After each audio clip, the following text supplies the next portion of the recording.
All right, Dominic, we got a big one hot off the presses. Bellator 300 is Wow. upon us. They have announced four title fights for Wow. October 7th at the Pachanga Arena in San Diego.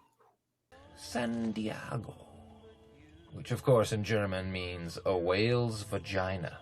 Anyways, this is obviously like awesome to see four title fights. You don't get it a lot for Bellator, who it feels like they've been kind of more in the headlines for if they're potentially being sold rather than Mm. for what they've actually done with any of their events this year.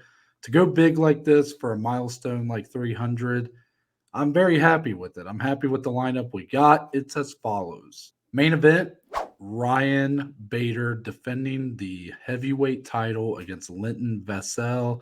This will be the second time that these two have fought. Co-main lightweight Grand Prix action and the lightweight title will be on the line. Usman Nurmagomedov taking on Brent Primus. Cris Cyborg, Dominic, taking on Kat Zingano, the title It's fight we've been about calling damn time. for a long time.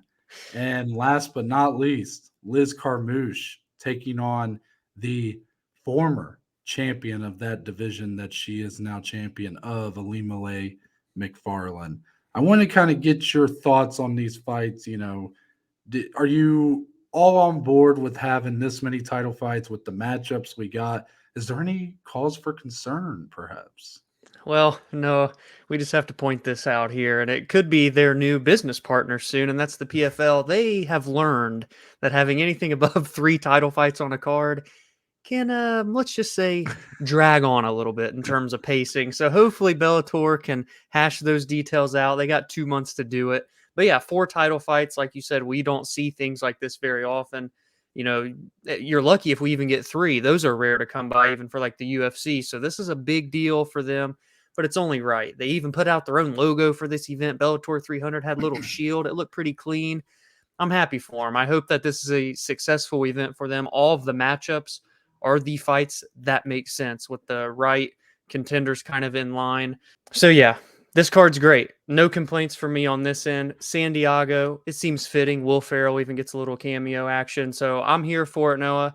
Do you have any, calls for concern? Are there any issues here? Are there any underlying stories that may slip by the cracks to some people? Well, I'll start by saying that there's always the possibility of things going wrong when you have this many title fights. These are all potentially 25-minute bouts. Could get a little long in the tooth if none of those fights really deliver. But I'm not going to focus on that. If that happens, we will deal with it. But as it stands, I'm happy to see them really going all in on such a big event. And I think the big storyline, for me is got to be Kat Zingano finally getting her title shot in Bellator. It seemed like there for a while, like this was a no-brainer matchup. Yeah. Zingano fought for the women's bantamweight title against Ronda Rousey. That was, of course, one of those fights where Zingano, kind of fought like the worst type of performance that she could do against someone like Ronda Rousey, and she paid for it very quickly. Was out of there like it was like 14, 15 seconds that fight was. So she's been on this road to redemption. She's of course dealt with so much turmoil in her personal life, and she's had this rejuvenation in Sure. Bellator.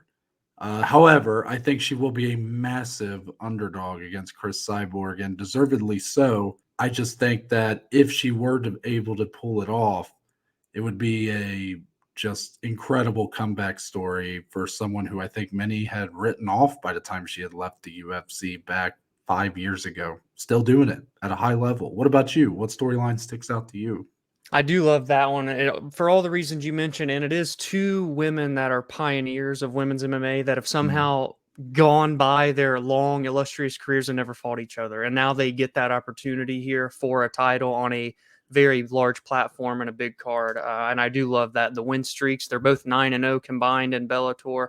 I love that fight. For me, I want to see if Usman Nurmagomedov can continue the damage that he's dealing right now to the Bellator The lightweight dominance, division. some would The say. dominance, yes. I mean, we got to see even a slither of that in Yep. Chicago last year. And Brent Primus is a guy that is a seasoned, longtime veteran of Bellator. He's fought the Michael Chandlers of the world.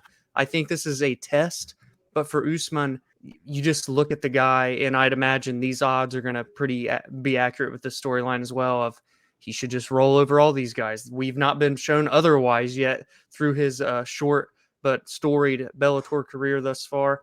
But can he stop a veteran, an old timer in Brent Primus? That's what it is for me. Can Usman stay perfect 18-0? Let me ask you. So their quarterfinal matchups, Usman defended against Benson Henderson. He was an over minus 1,000 Yeah. for that fight. And he made it look pretty convincing, let's just say. Meanwhile, Primus was in probably the most under the radar matchup of that quarterfinal. He took on Mansois. Oh, I always forget how to pronounce it. Barnaoui, I think is how Yeah, it you was the say one it. in Paris, right? It was a fight that we were kind of like iffy on, like kind of, okay, this is likely just the winner of this is getting fed the Usman next. That could be the case, but the fight ended up delivering much more than expected. It did. And Primus, I thought put on a much better showing on the feet against such a hard hitter in Barnaoui that it doesn't necessarily make me think he's going to win this fight. But you do like to see a guy like him who has fought, the who's who of Bellator. Like you already said, he's got a couple fights with Michael Chandler. He is a former lightweight world champion. Kind of a weird one, the way he won that belt. That was sort of that situation, Dominic, that fight. Shades of the Anthony Smith, Jimmy Crute fight with the leg.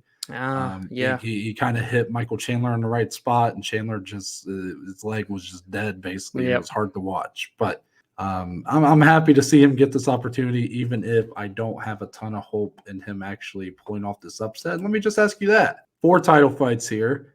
4 champions who have all of them have defended. Who is right now, obviously maybe this will change by the time we talk about it again in October. Who do you give the best odds of pulling off the upset here? I think I'll probably go Linton Vassell with a little redemption story. That's what I would have to go with. That's a guy that was on a 3-fight skid, all at a very top level competition, including Ryan Bader, but has now since tallied off 5 straight. Bader, man, I don't know. I have a hard time getting a read on him because he's had like faltering moments in the past couple of years that we've seen, but he does seem like heavyweight is what's made it for him here. I mean, he's won 3 straight in that division. He's obviously a champion, was a double champion, but I think there's room to be had for Vassell to pull off an upset against a 40-year-old Ryan Bader who has had so many fights. If I had to pick one, I'll go Vassell with the revenge. You know what? I am on the same boat as you. I was taking a look at Vassell's Wikipedia page before we hopped on. Man's won 5 in a row. And we're not talking anybody's. We're talking Karatonov, Tyrell Fortune, Tim Johnson, Valentin Moldavsky. That was, of course, a redemption arc for him. Yeah, that was another one. Moldavsky's the one who welcomed him to heavyweight, or his return to heavyweight, I should say, and beat him. And that was the end of that 3-fight skid. So we've seen him really come back much stronger as a heavyweight. The last time these two fought was at light heavyweight. It was for the light heavyweight title. Bader got the knockout in the second round. So I think now that fight was November of 2017, Dominic. I mean, we're talking nearly 6 years ago. Ryan Bader, 40 years old, coming in here. I tend to agree with you. I think Vassell could be catching a Ryan Bader starting to perhaps show signs of slipping a little bit. He did look really good over his last couple. I mean, Fedor Emelianenko, he sent him into retirement in a fight that was essentially hyped up as this dream of having Fedor, this titan, this legend of MMA, right off into the sunset as champion. The whole event was centered around him. I believe it was even on, wasn't it on CBS even? So yes, that was. And he put him away in about 2 minutes. Before that, the Czech Congo fight, the Valentin Moldavsky wins. Like, neither of those fights necessarily blow the doors off the building. And I think that's part of the reason why we might be sort of viewing him as the most likely one to get upset here. But make no mistake about it, Bader is going to be a tough out for sure.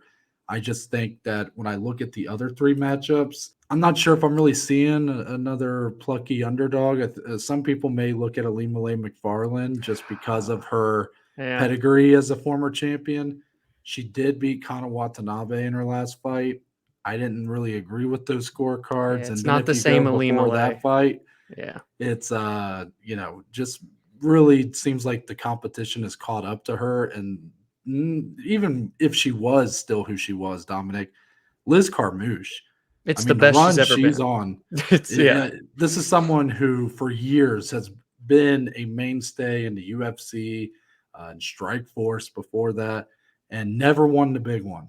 And Yep. now that she doesn't seem to, she No. does not seem like she wants to let that baby go at all. And this could be Ilima-Lei's retirement fight. I think she even hinted as Yeah. such when this fight was made. So that could be a big moment on a big card. Any thoughts, real quick, to some of the rumblings that this could be Bellator's last event before they are sold off?